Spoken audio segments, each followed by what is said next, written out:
loud enough for the entire Southeast Asian. So, I don't know if this is too much. If you don't want me to use the mic, I'm also happy to just. Okay. So, today's session I've planned it in a way that I'm going to speak for 15 minutes. I started my timer because it was 30 seconds more. And what I want to do is I want to have like a small peer feedback session, because I think that is what is significant when it comes to like go-to-market strategies, right? Because every product has their own unique positioning and has their own unique go-to-market. And what will help is how others perceive your product, right? And what they can add to your go-to-market strategy. Basis their experience. So my presentation is super generic. It just contains a small quiz to get started with, and it has a few different types of go-to-market strategies that are popular and that may or may not apply to your product. Maybe one of them applies to your product, or a combination of one or more applies to your product. So it's super generic, and then we'll get started with the peer learning sessions. Okay, I have exactly 14 minutes, 30 seconds. Let's go. Okay, so we start with the guess who. Okay, so what I wanted to just start with this, because I think a lot of us are familiar with building. At least all of you in this room are trying to build a company, trying to build a business, right? And this is just to showcase that a business has a lot of ups and downs, as the graph shows. Right? You start an idea, you put your idea out there. So in the early days when it was Web2 businesses, you could put your idea on something like TechCrunch, Product Hunt, which is also relevant right now, to get feedback from people. Hey, I want to build this. I think this is a problem worth solving. What do you think, right? That's the first step to understanding if your problem is actually, if there is an actual problem that you're solving for, right? Or if this is an actual new market that you're creating that people might be interested in, right? And then you get some feedback. There is an initial high that you go through, and then there is a, the novelty of the idea is wearing off. Maybe people are interested, they may not be interested, you don't know, something is happening, you're just in the void, right, initially.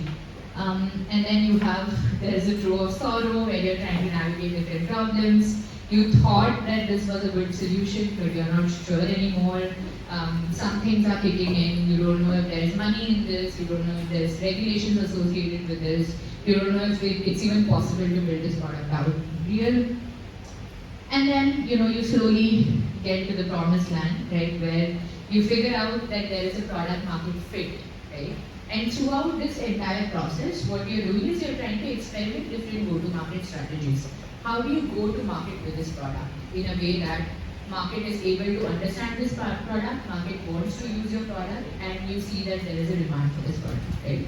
So throughout this entire life cycle, you'll be trying different strategies, and then you figure out something somewhere it clicks, right? And that's when your acquisition of liquidity and the upside of buyer comes into picture. Okay, now for this guess who game, I have a few different companies that try to innovate on go-to-market strategies, and I've just put some slides for you to guess, right?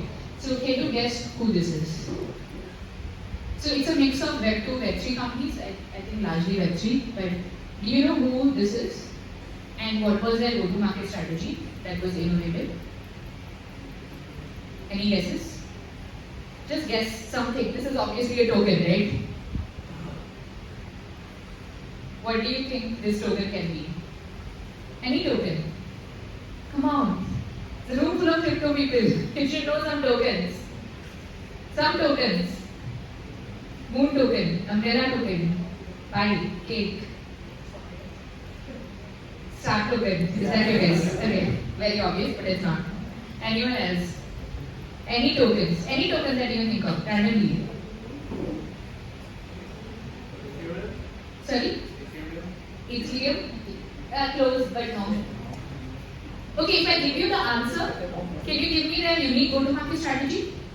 Maybe try that. Let's try that. Okay, the token is Uni. UNI. Have you heard of Uni token? Yeah? Uniswap's token? Yeah. What do you think was unique about their go-to-market strategy is right here. This is the first token that did this in the most innovative way possible. And now everyone's trying to do this. Because they already got profit and they have more the proven already, right?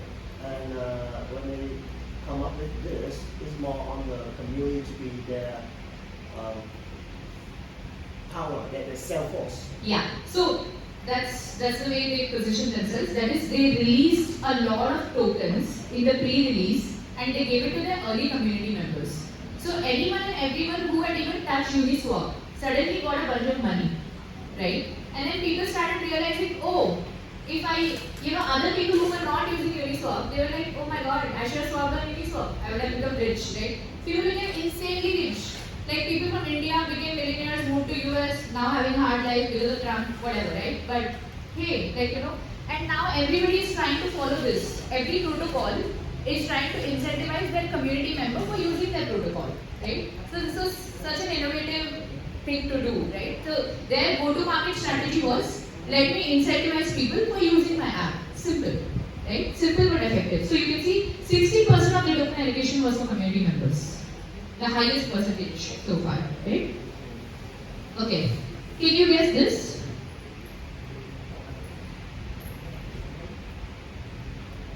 So this is kind of not Web3 exactly works also like a Web2 platform.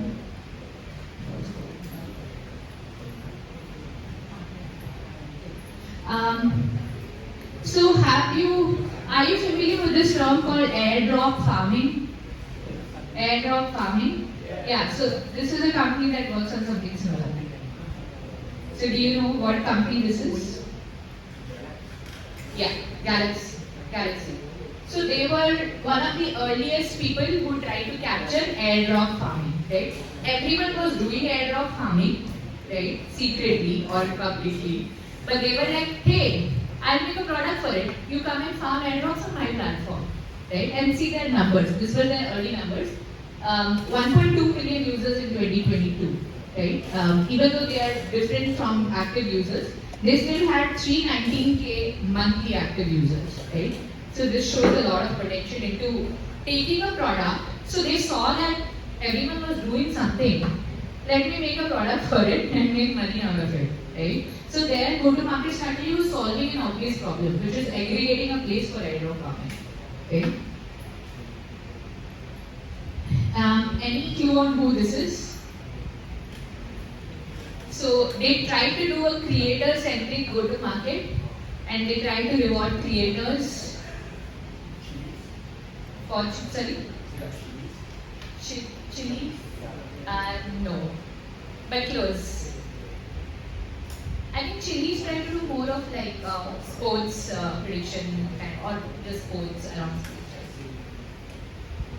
So their token launch was under a lot of debate very recently, and then people did a lot of stupid things on top of this.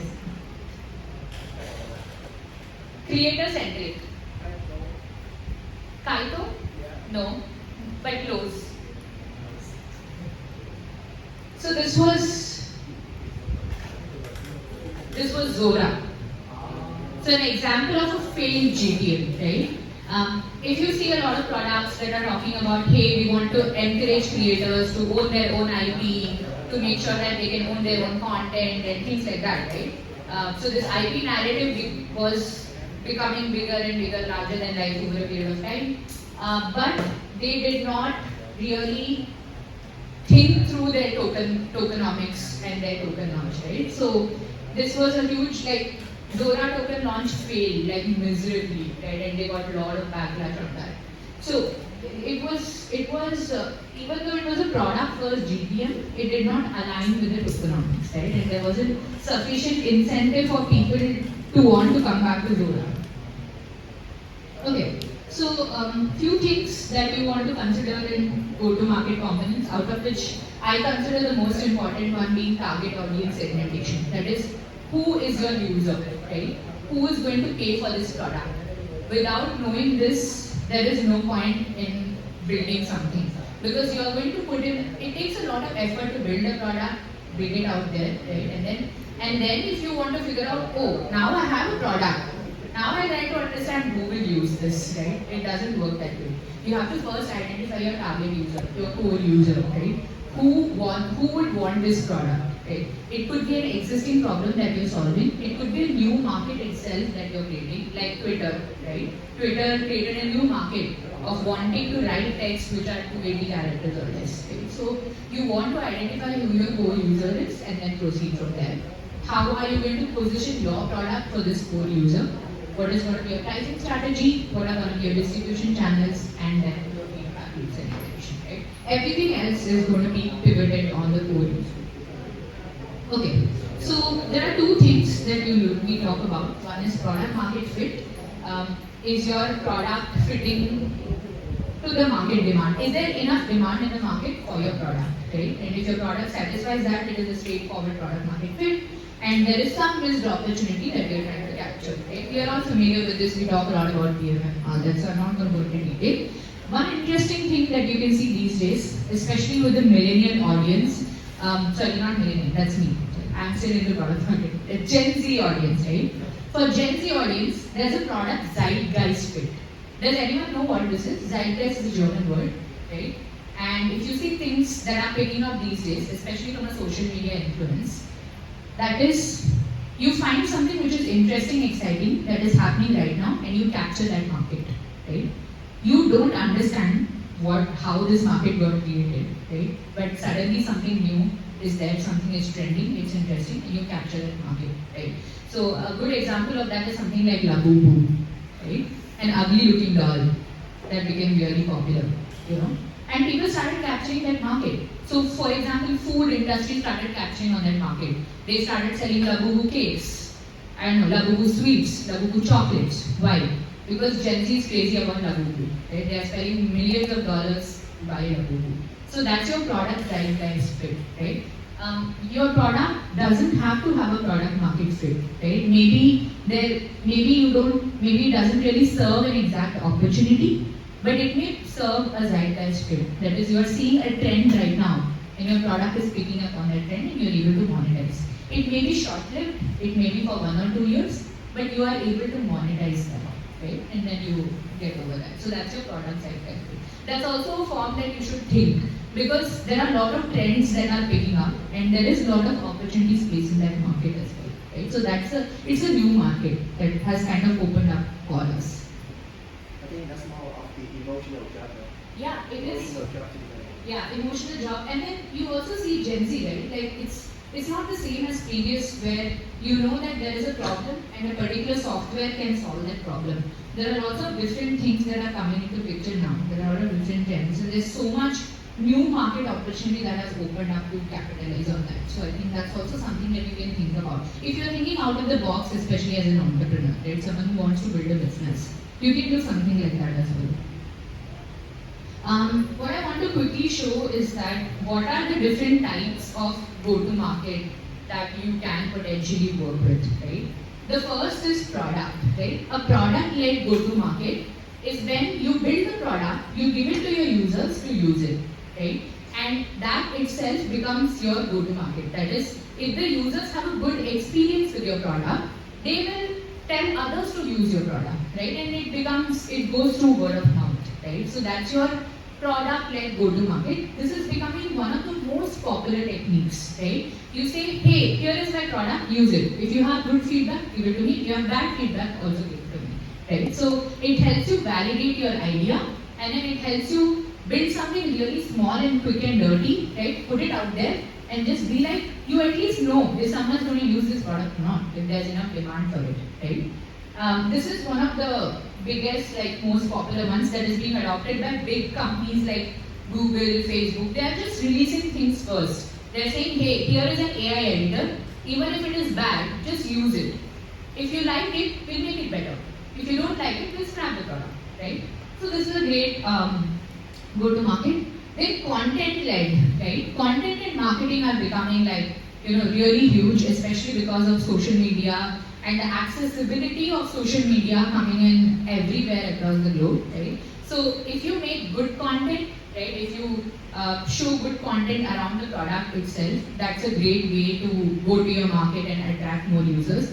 Things like Twitter ads, things like Instagram ads, TikTok ads, right? Or TikTok accounts, all of these are becoming a good go-to-market strategy as part of your overall GTM, right? You have sales-led, which is your traditional go-to-market that is still applicable if you have products that are institution level or that are catered to users that are slightly more, that probably don't use social media that often or that who prefer more of a personal touch, right? So you can always call up, have cold calls, write cold emails and say that, hey, here is my product, do you want to try it? This is a problem that I'm trying to solve. Okay. And the last but not the least, an interesting GTM strategy in Web3 is also community-led, right? So you first build a community around a shared passion, right? It could be education, it could be based on geographical lines, it could be based on something that you want to do something together. Maybe there is like a particular there is like a social side to it, a socio-economic side to it. So you build a community and then you introduce a product to that community which slowly absorbs, and that product also has to be on the same subject of your community itself. That's when that can be like a community-led go-to-market strategy, right? And your product doesn't have to fall under one of these, but you will likely use a combination of one or two of these to start with, right? And that's very important to see what works for you, what works for your product. And then most important is measure, measure, measure. At every point in time, you want to measure whether this particular go-to-market strategy would work for your product or not, right? So if you're doing product-led, then you have to understand, okay, what is the customer acquisition cost, right? What is the sales cycle length? What is the how many product qualified leads are you getting? That means how many people are referring your product to someone else, right? So things like that you have to keep measuring at different intervals. Then with content-led, of course, what is the click-through rate? How many people are actually watching your content? For how long are they watching your content? What is the cost of your content itself? So cost per lead that you're getting, traffic volume and things like that, how we measure, right? How many people saw this Twitter ad, or how many people saw my TikTok, how many people came to my Instagram and watched this reel and actually clicked on it to purchase something, right? So you have a lot of metrics that you can measure. In sales-led, of course, you measure the revenue. How much revenue did you make over a period of time? What is the time to conversion? Because sales-led is more personal, right? So how much time did it take to convert a client, right? What is the customer lifetime value? How many times did the customer stay with you? Did they come back, purchase your product again? How long have they been there with your company, etc., etc. Right? So keep measuring these metrics so you can adjust your go-to-market strategy accordingly as to what works for you and what doesn't. And then community-led, right? So how is your community organically growing? How many other people are referring people to come and join your community? And then is there actual conversion from community to becoming buyers or slash users of the product, right? And then this is just again, this is all very intuition based, right? There is some data and then there are some analysis basis what could work for you, what doesn't work for you. But it's all based on who your user persona is, right? What is the user you are catering to and what is the product that is catering to that user. So here, for example, what works for product is if you have like products which are like freemium model, quick time to value, which you can give immediately to try it out, right? Things like that will work for product. The benefits are lower acquisition cost, and for sales, for example, if it takes a long time to value, it is high price point, right? You are actually selling it right away. It is priced at some X amount of funds, the services, so you start with more, from a sales perspective. Then content is something traditionally associated with directly customers, right? You can't do B2B content like GTM for B2B. You'll have to go for sales or product with it. And then communities, like if your product is subscription based, membership based, etc. Right? So different types of products are there that may benefit from different types of GTM, but at the end of the day, it's up to you, right? And then some more things that you can add in Web3, right? Ownership can be community or protocol owned, right? Your distribution model can contain also like tokens. Then you have your meme culture and things like that. From monetization, you can also have token economics built around your product that will help you monetize. You can ask people to stake your token and then that keeps the value going within the network, growing as well. And then you have an adoption flywheel, which is also very community driven. So some new things you can experiment from a GTA perspective, right? So last thing I want to share, and after this we will start with our activity, which is most important, is identify your target customer, right? Engage, keep talking to your target customers. That's when you know you're actually solving the pain point for them or not. Incentivize people for using your product long term, not right up in the beginning, right? If you start offering tokens as incentives right up in the beginning, people will come, use your product and then leave. But you want to incentivize them long term. And then keep building loops, right? So re-engage them through governance, taking deposits, etc. Okay, so the activity that I want to run is that, and we'll take questions as well in some time, but in this activity we will get a lot more clarity. For all of your projects, what I want you to do is come over here and take 3 minutes to talk about 3 important things, right?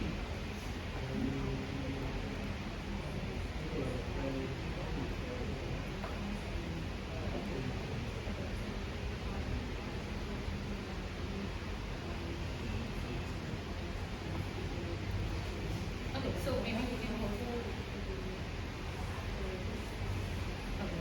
So let's post that.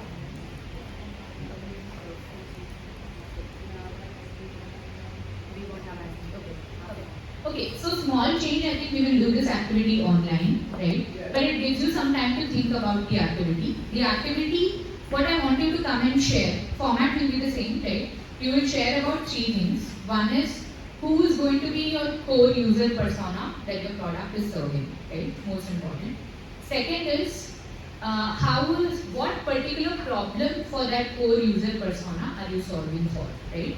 This could be an existing problem or this could be a new market that you're opening up for that user persona, right? And third is how is your product solving this problem in the best way possible for this particular user persona, right? So who's your core user persona, right? And what is the problem that you're solving for, right? Actually, let's add the second and third we combine together into one, which is what is the problem that you're solving for and how is your product solving the best. The third is how will you measure success for this product, right? So you can give me something like, so we call it a North Star metric, which is one metric that you will track, which will tell you whether your product is successful or not. And by one metric, you don't have to worry too much in terms of it being like one single metric. It can be a combination of this, X, that, like that. But you want it to be, what is your North Star metric using which you will measure success.